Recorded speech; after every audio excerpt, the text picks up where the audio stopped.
Hello, today as promised we're going to have a look at the jostaberries and black currants I've planted. Now if we look down here, I showed you how to take the cuttings the other day. Mind the tyres are just there to keep this landscape fabric down. It's quite important this time of year, I don't want it blowing around. You see I've cut a small hole and just poked the stem of the black currant through it. Now you can see how I've taken the black currants. They look like fully grown plants at the minute, however they'll grow just fine. One thing you have to check on when you're doing this is the buds, the central buds on your black currants. Now if I can close up on one, you can see they look quite good and quite conical. If they blow out like little balloons, they've got something called blackcurrant big bud mite. It's a great name, and the big bud mites are almost invisible. They're so tiny. So there's another one over here. Let's have a quick look at that. I doubt if I have any, but you can see the buds are loosening up already. Hopefully they'll start to grow. These are just my old prunings, but as you can see, out of this, if you look at about 2-3 kilos of plant, I've got quite a lot of blackberries coming. Not this year, but the year after. And you can see some of them are funny shapes. I don't mind about that. I'll prune them all in, and of course the prunings you can use to make yet more black currants out of. Now another thing to look at this time of year is rhubarb. Now if I go down across to rhubarb bronze plot, here we go. You can see the big rhubarb flower from last year. Well, that's his rhubarb plot. Now, this is quite a productive rhubarb plot. You can't see a thing, can you? However, if you look down at my rhubarb, which is nothing special. Oh, sorry about this. I'm leading you up the garden path. But if you look at my rhubarb, wow, mine's miles further along. That's because of the variety. Now there is a variety called Timpani Early, which is possibly the earliest that I know around here. And of course there's others like Champagne, Victoria, all these varieties.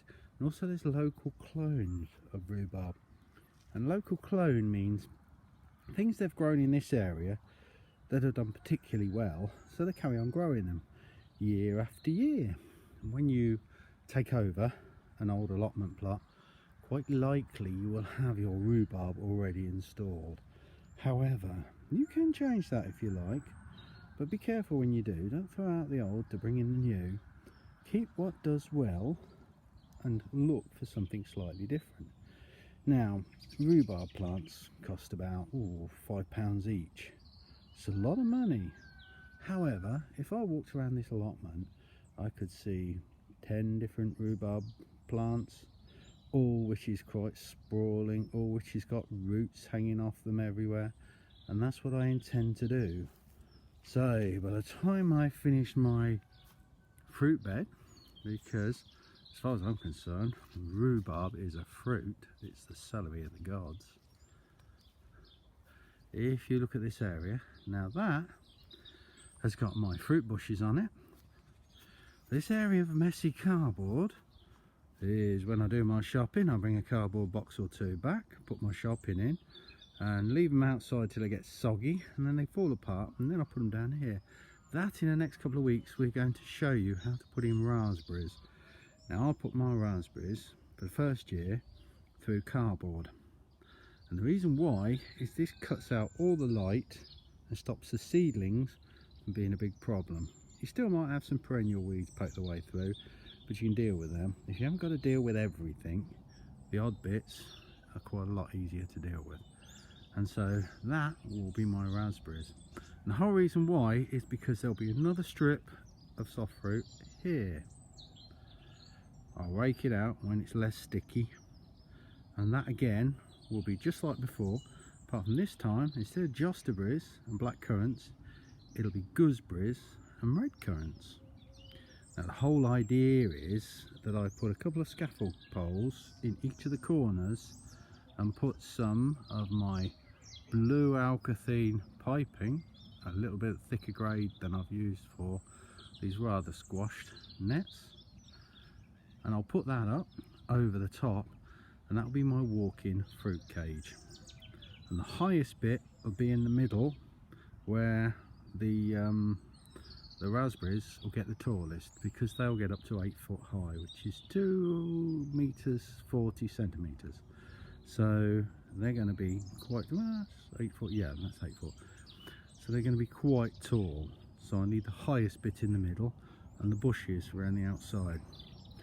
And that should be this small area, which is only like 4 meters long of my allotment, should keep me in soft fruit permanently with jams and everything. It's important, I think, to have a fruit cage. You need the nets on it to keep the birds away.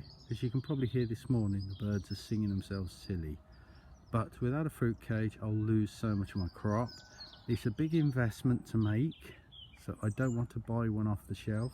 I'm going to make most of mine, however I will buy the nets. A good quality net on the internet can be quite expensive. I should be looking at the £100 mark, I think, to get all the nets to do this. But I think it's worth it. Over 2 years I'll easily save that in the amount of jams or wines and everything I'll make out of the soft fruit. Anyway, that's the project that's going to be happening this year, and we shall take some video of it. That's me for this garage, signing off. I hope you had a good weekend.